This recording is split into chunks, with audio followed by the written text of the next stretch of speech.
அமர்ந்திருக்கின்ற அனைத்து மாணவ செல்வங்களுக்கும், இளைய சமுதாயத்திற்கும், பத்திரிகை துறை, ஊடகத்துறை சார்ந்திருக்கின்ற நண்பர்களுக்கும் என்னுடைய வணக்கங்களை நான் தெரிவித்துக் கொள்கின்றேன். குறிப்பாக இந்த நிகழ்ச்சி என்று வரும்பொழுது அரங்கம் முழுவதும் நிறைந்திருக்கிறதா என்று சொன்னால், அரங்கம் முழுவதும் எங்களுடைய இளைய சமுதாயம் அமர்ந்திருக்கின்றது என்று நான் பார்க்கின்றேன். இன்றைக்கு இருக்கின்ற இளைய சமுதாயம் தலைவர்களை தேர்ந்தெடுக்கக்கூடிய முழு உரிமை உங்களுக்கெல்லாம் உண்டு. யாரையும் கையை பிடிச்சி இழுத்துட்டு வந்து ஓட்டு போடலாம் சொல்ல முடியாது. நீங்கள் ஏற்கனவே முடிவு பண்ணி தான் வச்சுருப்பீங்க. இருந்தாலும் நாடு சார்ந்து, நாட்டு மக்கள் சார்ந்து, ஒரு பொருளாதாரம் சார்ந்து நாம் தெரிந்து கொள்ள வேண்டும். ஒரு அறிவு சார்ந்த ஒரு சமுதாயமாக முதல்ல நம்மை மாற்றிக்கொண்டு பிறகு நாம் யாரை தேர்ந்தெடுக்கலாம் என்கின்ற முடிவை நம்முடைய இளைய சமுதாயம் ஏற்படுத்தி கொள்ள வேண்டும் என்பதற்காகத்தான் இது போன்ற அறிவு சார்ந்த நிகழ்வுகளை கலந்து கொள்ள வேண்டும் என்று நாங்கள் ஆசைப்படுகின்றோம். ஆக இன்றைக்கு நம்முடைய நூலாசிரியருடைய அழைப்பை ஏற்று வருகை தந்திருக்கின்ற உங்கள் அனைவரையும் நான் வருக வருக வருக என்று வரவேற்பதிலே நான் மகிழ்ச்சி அடைகின்றேன். நூலாசிரியரை பற்றி சொல்ல வேண்டும் என்று சொன்னால் ஒரு ஊடகவியாளர் என்று நம்ம எல்லாத்துக்குமே தெரியும். ஆனால் இந்த புத்தகத்தை எழுதும் பொழுது, அதை படிக்கும் பொழுது, இவர் ஒரு பொருளாதார பேராசிரியராக இருந்திருப்பாரோ என்கின்ற அந்த எண்ணத்தை ஏற்படுத்துகின்ற விதமாக ஒரு பேராசிரியர் தன்னுடைய மாணவனுக்கு எவ்வளவு எளிமையான முறையில் அந்த தரவுகளை எல்லாம், கருத்துக்களை எல்லாம் சொல்ல முடியுமோ அதையெல்லாம் செய்திருக்கிறார் என்றுதான் அவரை பாராட்ட தோன்றுகின்றது. அவருக்கு உறுதுணையாக இருந்து இந்த புத்தகம் முழு வடிவில் உருவாவதற்கு காரணமாக இருந்த, அதற்கு பணியாற்றிய அனைத்து நல்ல உள்ளங்களுக்கும் முதலினுடைய பாராட்டுகளை நான் தெரிவித்துக் கொள்கின்றேன். இந்த $1 ட்ரில்லியன் அமெரிக்கன் டாலர் எக்கானமி அப்படிங்கிற இந்த வார்த்தை நம்ம எப்போலேருந்து இதை நம்ம பேச ஆரம்பித்தோம். 2021 ஒரு ஆட்சி மாற்றம் ஏற்பட்ட பிறகு மாண்புமிகு தமிழ்நாட்டு முதலமைச்சர் தனக்கென்று ஒரு இலக்கை நிர்ணயித்துக் கொண்டு, தனக்கான ஒரு கனவாக, ஒரு தனிப்பட்ட மனிதனுடைய கனவாக இல்லாமல் இந்த நாட்டு மக்களுக்கான கனவாக இந்த $1 ட்ரில்லியன் அமெரிக்கன் எக்கானமி, இந்த டாலர் நாங்கள் இது எங்களுடைய கனவாக நாங்கள் உருவாக்கி கொள்வோம் என்று சொன்னோம். அப்போலேருந்து இந்த வார்த்தை பிரபலமாக எல்லாருமே சொல்லக்கூடிய ஒரு வார்த்தையாக இருக்கிறது. அதனால தான் நம்முடைய நூலாசிரியர் கேட்கும்போது இந்த $1 ட்ரில்லியன்னா என்ன அப்படின்னு உங்கள்கிட்ட முதல்ல அந்த கேள்வியை வச்சு இந்த நிகழ்வை அவர் தொடங்கியிருக்கிறார். ஆக இந்த $1 ட்ரில்லியன் சார்ந்து இது என்ன, அப்படி என்னதான் அது சொல்ல போகுது அப்படிங்கிறது ரொம்ப ஈஸியான முறையில் நமக்கு புரிகிற மாதிரி இதை இன்னைக்கு இந்த புத்தகத்தில் முழுமையாக அவர் சொல்லியிருக்கிறார்.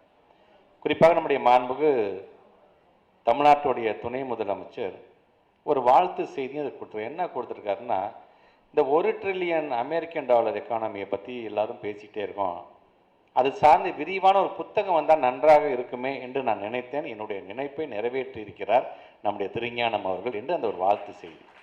ஸோ அந்த புத்தகத்தை ஏன் படிக்க வேண்டும் என்பதுக்காக அது ஒரு ஒன்லைன், அவ்வளோதான் அந்த வாழ்த்து செய்தி. சரி, இவர் துணை முதலமைச்சர் சொல்லிக்கப்பா அப்படி என்னதான்ப்பா இருக்குது என்று நீங்கள் புரட்டி படிக்கலாம்.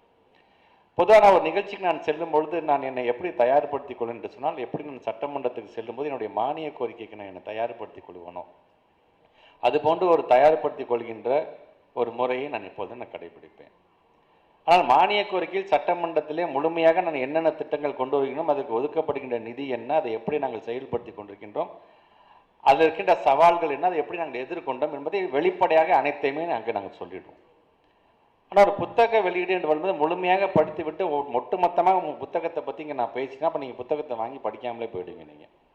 ஆக அதில் இருக்கக்கூடிய நான் தெரிந்து கொண்டு அது ஏன் ஆங்கிளில் நான் பார்க்குறேன். ஸோ படிக்கக்கூடிய நீங்கள் உங்களுடைய ஆங்கிளை நீங்கள் அதை நீங்கள் இன்னும் அதிகமாக, என்னை காட்டில் இன்னும் அதிகப்படியாக யோசிக்கக்கூடிய, சிந்திக்கக்கூடிய ஒரு இளைய சமுதாயமாகத்தான் உங்களெல்லாம் நாங்கள் பார்க்க. அந்த புத்தகத்தை ரொம்ப அதிக பக்கம், ரொம்ப கம்மியான பக்கம் தான், அந்த புத்தகத்தை ஒரு முறைனாலும் நீங்கள் படித்து பார்க்கும் பொழுது ஒரு நாட்டினுடைய பொருளாதாரம் என்றால் என்ன அப்படிங்கிறத நீங்கள் தெரிந்து கொள்ளலாம் என்பதற்காக அதை நான் சொல்கிறேன். இப்போ உரையாற்ற வருகை தந்திருக்கின்ற குறிப்பாக நம்முடைய ஜெயரஞ்சன் சார் நம்ம எடுத்துக்கிறோம். திராவிட ஆட்சி மாற்றமும் வளர்ச்சியும் அப்படின்னு புத்தகம்லாம் எழுதியிருக்கிறார். அது சார்ந்து நம்ம என்னென்னலாம் கொண்டு வந்திருக்கோம், நம்ம இங்கே இப்படி இருக்கிறதுக்கு காரணம் என்ன, ஒரு அரங்கத்தில் சமத்துவமாக நம்ம எல்லாருமே அமர்ந்திருக்கின்றோமே, என்ன சாதி என்ன மதம்லாம் எனக்கு தெரியாது, எனக்கு அறிவு சார்ந்து ஒரு அழைப்பு வந்திருக்கு, நான் எல்லாம் உட்காந்து நானும் பார்த்துருப்பேன், சரிசமாக நான் உட்காந்துருக்கிறோமே, இப்படிப்பட்ட இந்த நிலத்தை பண்படுத்தியவர்கள் யார்? ஸோ இதெல்லாம் நமக்கு மிக எளிமையான முறையில் சொல்லக்கூடியவர்களாகத்தான் இங்கே மேலில் அமர்ந்திருக்கின்ற இருக்கிறார்கள். சுரேஷை பற்றி சொல்ல வேண்டும் சொன்னால், ஒவ்வொரு மாவட்டமும் எந்த விதத்தில் வளமாக இருக்கின்றது, ஒவ்வொரு மாவட்டத்தோட ப்ளஸ் அண்ட் மைனஸ் என்ன, அங்கே எந்த மாதிரியான தொழில்களை நம்ம கொண்டு வரலாம். ஏன்னா பல நேரத்தில் யங் இந்தியன் சார்ந்திருக்கின்ற நிகழ்வுகளை கலந்துக்கும்போது நிறையா நான் கோட் பண்ணி பேசுறது யாருன்னு பார்த்தீங்கன்னா நம்ம சுரேஷ் சம்பந்தம் சார்ந்திருக்கின்ற நிகழ்வு தான் நான் நிறையா சொல்லுவேன் நான். ஸோ அப்படிப்பட்ட சுரேஷ் இங்கே வந்திருக்கிறார். நாட்டு மக்களுக்கு அனைத்தையும் எடுத்து சொல்லுகின்ற விதத்தில் நம்முடைய மதியும் நம்முடைய குமாரும் இங்கே வந்திருக்கிறார்கள். ஸோ எல்லாரும் சேர்ந்து ஒரு இங்கே திருஞானம் சார் சொல்லும்போது ஒரு இந்த பேனலை தயவுசெய்து நீங்கள் பயன்படுத்திக்கணும். இது வந்து கிட்டத்தட்ட உங்களுடைய வகுப்பில் நீங்கள் வந்து ஒரு கிளாஸ் மாதிரி தான். ஆனால் எல்லா மாணவருக்கும் இது போய் கிடச்சிருமா நேரடியாக இருந்துச்சுன்னா கிடைக்கும். இன்றைக்கி இருக்கிற டெக்னாலஜி மூலமாக இப்போ நம்ம லைவ் ஸ்ட்ரீம் பண்ணுறோம், இது எல்லாருமே பார்த்துட்டு இருக்கிறாங்க. இங்கே சொல்லுகின்ற கருத்தை முழுமையாக நீங்கள் உள்வாங்கி கொண்டு உங்களுடைய ஸ்டைலில் உங்களுடைய நண்பர்களிடம் நீங்கள் எடுத்து சொல்லிட வேண்டும் என்பதுதான் எங்களுடைய ஆசையாக அதை நான் பார்க்கின்றேன். இப்போ பேசும்பொழுது இவங்க சொன்னாங்க, இப்போ இருக்கக்கூடிய நம்முடைய ஜிடிபி சார்ந்து பேசும்போது ஒரு 35 லட்சம் கோடியை நம்ம தொட்டிருக்கிறோம். இந்த 1 ட்ரில்லியன் அப்படிங்கும்போது 85 லட்சத்தை தாண்டிட்டாலே 1 ட்ரில்லியன் நம்ம கொண்டு வந்துடலாம். அதான் திருஞான சார் சொல்கிற மாதிரி 90 லட்சத்தை நம்ம தொட்டுட்டோம் என்று சொன்னால் 90 லட்சம் கோடியை நம்ம தொட்டுட்டோம்னு சொன்னால் மாண்பு தமிழ்நாட்டு முதலமைச்சர் சொன்னது வந்துடும். ஸோ இன்றைக்கி நம்ம இந்த 11.19 பொருளாதார வளர்ச்சி முத்தமிழர் கலைஞர் காலத்தில் 13.49 இருந்தது. இத்தனை ஆண்டு காலம் இரட்டை இலக்கில் பொருளாதார வளர்ச்சி அடைந்திருக்கிறோம் என்று சொல்கிறோம். ஸோ அந்த பொருளாதார வளர்ச்சி வர்றதுக்கு காரணம் இந்த 30 லட்சம் கோடிங்கிறது இங்கே இருக்கவங்கலாம் எல்லாத்துக்குமே தெரிஞ்சது தான். சரி, இந்த பொருளாதாரம் வளர்ந்துருக்குது 11.19 சொல்கிறாங்க. அப்படி என்ன தான் இப்போ பொருளாதாரம்? உதாரணத்திற்கு இப்போ இந்த உரிமை தொகை நம்ம வழங்குகிறோம். இப்போ ஒரு கிராமத்தில் ஒரு 2000 மக்கள் தொகை இருக்கிறது அப்படின்னு சொன்னால் அது ஒரு 500 பேருக்கு மாதம் 1000 ரூபாய் வழங்கக்கூடிய ஒரு உரிமை தொகையை நாம் தருகிறோம் என்று சொன்னால் கிட்டத்தட்ட அந்த கிராம பகுதிக்கு மட்டும் ஒரு மாதத்துக்கு 5 லட்சம் ரூபாய் பணப்புழக்கம் இருக்கும். ஒரு 5 லட்ச ரூபா பணப்புழக்கம் அந்த கிராமத்தில் இருக்கும். அந்த கிராமத்தில் ஒட்டி இருக்க ஒரு முகன கடையில் ஒரு மல்லிகை கடை இருக்கும், ஒரு டீ கடை இருக்கும். அங்கே வாங்கக்கூடிய பொருட்களுடைய எண்ணிக்கை அதிகமாகலாம். ஸோ இது சுற்றி வளர்ச்சி திருப்பி எங்கே வரும்னு பார்த்தீங்கன்னா திருப்பி அரசாங்கத்திற்கு அது திருப்பி வரும். அது வரியாக வரும், டைரக்டாகவும் இன்டைரக்டாகவும் நமக்கு வரும் நமக்கு. ஸோ இந்த பொருளாதார வளர்ச்சி சரி, இது ஒன் ஆஃப் த இண்டிகேஷன். இன்னொன்று, அரசு பள்ளியில் பிள்ளைங்களை நாங்கள் படிக்க சொல்லுவோம். எல்லாரும் வாங்க அரசு பள்ளிக்கு வாங்க. மோர் தென் 70 ஸ்கீம்ஸ் நம்ம கொண்டு வந்துட்டோம். நம்ம பிள்ளைங்களை மேம்படுத்துறதுக்கு எல்லாமே பண்ணும். இல்லை நான் தனியார் பள்ளியில் தான் என் பிள்ளையை நான் படிக்க வைப்பேன் என்று அவங்க ஆசைப்படுவாங்க. ஸோ தனியார் பள்ளியில் அவன் பிள்ளை படிக்காதுன்னா தப்பு கிடையாது. இது ஜனநாயக நாட்டில் எந்த குழந்தைங்க வேணால் எங்கே வேணால் படிக்கலாம். அப்போ உன்னை பெர் கேபிட்டல் இன்கம்மை நான் வந்து அதிகப்படுத்தி காட்ட வேண்டும். ஸோ அப்போ இந்த இவங்க என்ன பண்ணுறாங்கன்னா அந்த பொருளாதார வளர்ச்சி வரும்போது தங்களை அறியாமல் என் பிள்ளைய இப்போ நான் ஒரு ப்ரைவேட் ஸ்கூலில் சேர்க்குற அளவுக்கு நான் இப்போ நான் பொருளாதாரத்தை நான் வளர்ந்துருக்கிறேன்ப்பா எப்படி அவங்களை என்ன வைக்கிறோம் பார்த்தீங்களா? அது ஒரு ஒன் ஆஃப் த இண்டிகேட்டர். நம்மை அறியாமல் நான் வெறும் பட்டன் ஃபோன் தாங்க வச்சுருக்கேன். ஸ்மார்ட் ஃபோன் வாங்குற அளவுக்கு ஒரு காலத்தில் இருந்துச்சுங்க. பட் இன்றைக்கி ஃபோன் வாங்குறதே பெரிய விஷயமா இருந்துச்சு. இன்றைக்கி ஆனால் இன்றைக்கி நான் ஸ்மார்ட் ஃபோன் நான் கையில் வச்சுருக்கிறேன். வருஷத்துக்கு 2 தடவை தாங்க எங்கள் வீட்டில் புது துணியை எடுத்து கொடுப்பேன். இப்போ ஒரு 4 தடவை நான் நினச்ச போதெல்லாம் இப்போ நான் புது துணி என்னால் வாங்கிக்க முடியுது. 2000 ரூபா மதிப்பான செருப்பை கூட என்னால் வாங்கிக்க முடியுது என்று நம்ம அறியாமல் ஒரு மாற்றம் வருது. பார்த்தீங்களா? நமக்கே தெரியாது. ஒரு காலத்தில் வீட்டில் கஷ்டத்தை பற்றி மட்டுமே நம்ம பார்த்துருந்துருப்போம். ஆனால் இன்றைக்கி நம்ம அறியாமல் நம்மளுடைய அப்பா அம்மா வந்து நம்மளை வந்து நம்மளும் ஏன் நம்ம பிள்ளை நல்லா வந்தா என்ன அப்படின்னு வரும்பொழுது அதற்கான பணம் எங்கேருந்து வருகிறது? ஸோ ஒரு நாட்டினுடைய பொருளாதாரம் என்பது வளர வளர நம்மை அறியாமல் நம்மக்கிட்டே ஒரு மாற்றம் வருது. நாம் ஒரு 10 வருஷத்துக்கு முன்னாடி பயன்படுத்திய சட்டையும் பேண்ட்டையும் பாருங்களேன். நாம் பயன்படுத்திய செருப்பு பழைய ஃபோட்டோஸில் பாருங்கள். இன்றைக்கி நாம் எப்படி இருக்கிறோம்? நம்ம அறியாமல் ஒரு மாற்றம் வந்திருக்குதுன்னு சொன்னால் ஏதோ ஒரு விதத்தில் இந்த பொருளாதார வளர்ச்சின்னு சொல்லி நம்மளை வந்து என்ன மாதிரியான இம்பேக்டை கொடுக்குது அப்படிங்கிறதுக்காக இதை நான் சொல்கிறேன். இப்போ ஒரு அரசாங்கம் வந்துருச்சு. இப்போ யார் முதலமைச்சராக வந்தாலும் சரி, ஒரு நாட்டினுடைய முதலமைச்சராக வந்து இப்போ அவங்க என்ன பண்ணாங்க? அப்பா உழைச்சிட்டோம்ப்பா, நம்ம ஆட்சி கொண்டோம், நம்ம தான்ப்பா ஆளுங்கட்சி, அடுத்தடுத்த வேலையை நம்ம பார்த்துட்டு போகலாம்ப்பா என்று இல்லாமல் ஒரு நாட்டினுடைய முதலமைச்சர் தன்னுடைய நாட்டு மக்களுக்காக ஒரு கனவு காண்கிறார்.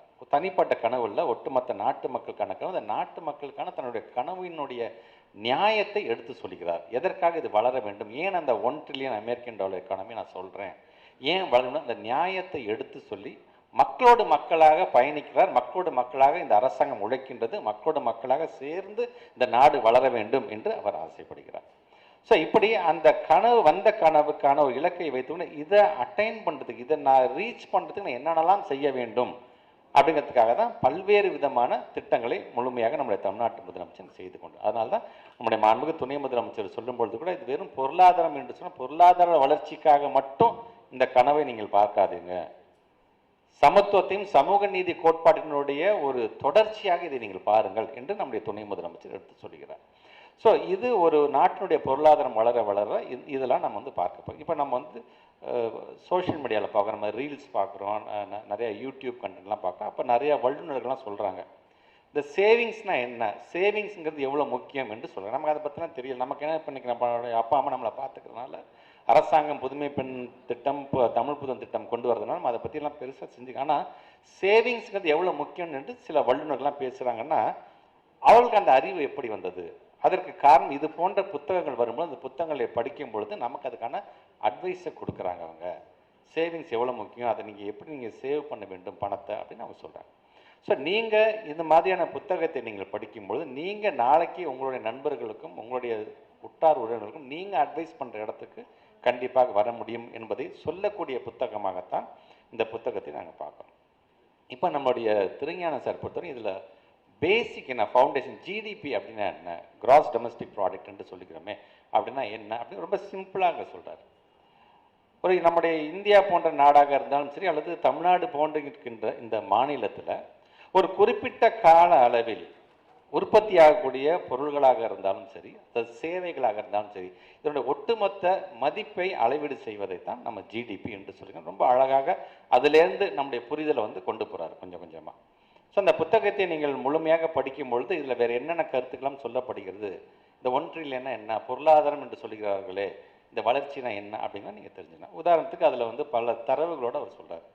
இப்போ 2023 2024 பார்த்தீங்கன்னா நம்முடைய ரிசர்வ் வங்கியை ஒரு அறிக்கையே கொடுக்குது. என்ன அறிக்கை கொடுக்குறது என்று சொன்னால், ஒட்டுமொத்தமாக இந்தியாவில் அதிகப்படியான வேலை வாய்ப்பை உருவாக்கி தருகின்ற ஃபர்ஸ்ட் ஸ்டேட் எது தெரியுமா, நம்முடைய தமிழ்நாடு தான் என்று ரிசர்வ் வங்கி சொல்லக்கூடியதை இங்கே அழகாக அவர் பதிவு செய்திருக்கிறார். ஸோ 2023 2024 ஒன்றிய அரசு நமக்கு என்ன மாதிரியான தடைகளை இங்கே விதிக்கிறார்கள் அப்படிங்கிறதையும் அவர் எடுத்து சொல்கிறார். ஸோ 2023 2024 காலகட்டத்தை எடுத்துக்கிட்டிங்கன்னா நாம் நம்முடைய உழைப்பின் மூலமாக ஒன்றிய அரசுக்கு தரக்கூடிய அந்த நிதியோட அளவு எவ்வளோ தெரியுமா, 1,80,000 கோடி. அந்த 1,80,000 கோடி என்பது டைரக்ட் அண்ட் இன்டைரக்ட் டேக்ஸ், நேரடியாகவும் மறைமுகமாக விதிக்கப்படுகின்ற வரியின் மூலமாக நம்ம அவங்க கொடுக்குறோம். ஆனால் அதே ஆண்டு ஒன்றிய அரசு நமக்கு கொடுத்த அந்த பணம் எவ்வளோ தெரியுமா, திருப்பி நம்ம கொடுத்த பணம் வெறும் 45,000 கோடி தான் என்பதை அங்கே மிக தெளிவாக அவர் எடுத்து சொல்லுகிறார். ஸோ இதெல்லாம் சொல்லும்பொழுது நாம் எந்த அளவுக்கு வஞ்சிக்கப்படுகின்றோம், நம்முடைய உழைப்பு எப்படியெல்லாம் சுரண்டப்படுகிறது அப்படிங்கிறத நீங்கள் பார்க்கணும். இது நம்முடைய ஜெயரஞ்சன் சார் இப்போ நம்முடைய மாண்புமிகு துணை முதலமைச்சர் அறிவு திருவிழா அப்படின்னு நடத்தும்பொழுது ரொம்ப எளிமையான முறையில் என்ன சொன்னார் அப்படின்னா, நம்மக்கிட்டேருந்து வாங்கப்படுகின்ற நிதியை முழுமையாக நீங்கள் பீகாருக்கும் முழுமையாக நீங்கள் உத்தரப்பிரதேசுக்கு நீங்கள் கொடுத்தாலும் நாம் அடைகின்ற அந்த வளர்ச்சியை அந்த மாநிலம் அடையாது. அதற்கு காரணம் 40-50 ஆண்டுகளுக்கு முன்பே முத்தமிழர் கலைஞர் அதற்கான பிளாட்ஃபார்மை இங்கே உருவாக்கி வச்சுட்டார். ஃபவுண்டேஷன் என்ன பிளாட்ஃபார்ம், கிராம பகுதியில் சாதிகள் சார்ந்திருக்கின்ற அதிகாரத்துக்கு பார்த்தீங்கன்னா என்ன சாதி தெரியுமாடா அப்படின்னு இருந்துச்சு பார்த்தீங்களா, அதை மாற்றி நான் என்ன படிச்சிருக்கேன் தெரியுமாடா என்று மாற்றியவர் நம்முடைய முத்தமிழர் கலைஞர் அப்படிங்கிறத ரொம்ப அழகாக சொல்றார். ஒவ்வொரு கிராமத்துக்கும் சாலை வசதிகளை கொண்டு வந்தது யாருன்னு பார்த்தீங்கன்னா நம்முடைய முத்தமிழர் கலைஞர் அவர்களாகத்தான் இருக்காங்க. அனைவருக்கும் கல்வி கட்டாயம் என்று சொன்னது கலைஞர். ஸோ இந்த பிளாட்ஃபார்ம் நம்ம உருவாக்கிட்டோம். அதனால தான் நம்மளுடைய பொருளாதார வளர்ச்சியை நம்ம கொண்டு வருகின்ற திட்டம் நமக்கே பயன்படுகின்ற அளவுக்கு, இந்த நாட்டினுடைய பொருளாதாரம் வளர்கின்ற அளவுக்கு அது பயன்பட்டு கொண்டிருக்கின்றது. ஆக இந்த அடித்தளத்தை மனதில் வைத்து தான் நம்முடைய மாண்புமிகு தமிழ்நாட்டுடைய முதலமைச்சர் முத்துவேல் கருணாநிதி ஸ்டாலின் அவர்கள் இந்த $1 trillion அமெரிக்கன் டாலர் எக்கானமி சாத்தியப்படும் என்கின்ற அந்த கனவை இன்றைக்கு அவர் கண்டு கொண்டிருக்கின்றார். ஸோ இளைய சமுதாயம் இதெல்லாம் நீங்கள் தெரிந்து கொள்ள வேண்டும் என்பதற்காகத்தான் சொல்கிறேன். ஒன்றே ஒன்று சொல்கிறேன், நம்ம இவ்வளோ பேசுகிறோம், ஒரு புத்தக ரிலீஸ் நம்முடைய மாண்புமிகு தமிழ்நாட்டு முதலமைச்சர் அறிவாலயத்தில் இந்த புத்தகத்தை ரிலீஸ் பண்ணுறாங்க. இது சார்ந்த ஒரு அறிமுக நூல் கூட்டம் நம்ம நடத்திட்டு இருக்கோம். நம்ம இது சார்ந்த 40-50 ஆண்டுகள் முன்பு எப்படிப்பட்ட ஒரு அடித்தளத்தை முத்தமிழர் கலைஞர் உருவாக்கியிருக்காங்க. ஸோ இது நம்முடைய ஜெயரஞ்சன் சாருடைய வரிகளிலே அந்த எளிமையான முறையிலே சொல்ல வேண்டும் என்று சொன்னால், நாம் இப்படி யோசித்து இப்படி ஒரு நிகழ்ச்சியை நடத்தி கொண்டு இருக்கும் பொழுது ஒன்றியத்தை சார்ந்திருக்கின்ற கூடிய அவங்களுடைய ஐடியாலஜி எப்படி இருக்குதுன்னு பாருங்கள்.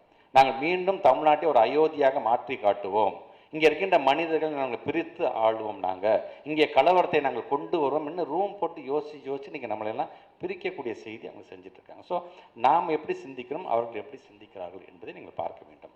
நம்முடைய தமிழ்நாட்டு மக்களை பொறுத்தவரைக்கும் நம்முடைய தமிழ்நாட்டு முதலமைச்சர் சொல்வது மாதிரி இங்கே அறிவா அல்லது வேறு விதமான ஒரு அரசியலா என்று எடுத்துக்கொண்டால், நம்முடைய மாண்பு தமிழ்நாட்டு முதலமைச்சர் சொல்வது போல் இங்கே எங்களுடைய தமிழ்நாட்டு மக்கள் அறிவு சார்ந்த பக்கம்தான் போய் நிற்பார்கள். ஏன்னா அறிவை தரக்கூடிய எங்களுடைய திராவிட இயக்கம் தான் என்பதை அவங்க அடிக்கடி எடுத்து சொல்லிக் கொண்டே இருக்கிறார்கள். ஆக இங்கே வருகை தந்திருக்கின்ற இளைய சமுதாயம் இந்த புத்தகத்தை ஒரு முறை நீங்கள் படித்து கொண்டு என்னதான் இந்த பொருளாதாரம் சார்ந்து கருத்துக்கள் சொல்லப்பட்டிருக்கிறது, எந்த நடைமுறையில் சொல்லப்பட்டிருக்கிறது என்பதை முழுமையாக நீங்கள் உள்வாங்கிக் கொள்ள வேண்டும். தொடர்ந்து பேசுபவர்கள் ஒவ்வொருவருக்கும் வழிவிட்டு வருகை தந்திருக்கின்ற, ஏன் குறிப்பாக இந்த மேடையில் இருக்கிறவர்களோடு நான் பல நிகழ்வுகளில் நான் கலந்து கொண்டவன் தான். இருந்தாலும் இந்த நிகழ்வு என்பது மிக மிக முக்கியமான நிகழ்வு விதத்தில் மீண்டும் இவர்களோடு நான் இணைந்திருக்கிறது எனக்கான ஒரு பெருமை. அந்த வாய்ப்பை எனக்கு வழங்கிய நம்முடைய திருஞானம் சார் அவர்களுக்கும் அவருக்கு உறுதுணையாக இருந்த அனைத்து நிர்வாகிகளுக்கும் இந்த நேரத்தினுடைய நன்றியை தெரிவித்து இந்த உரை நிறைவு செய்கிறேன். நன்றி, வணக்கம்.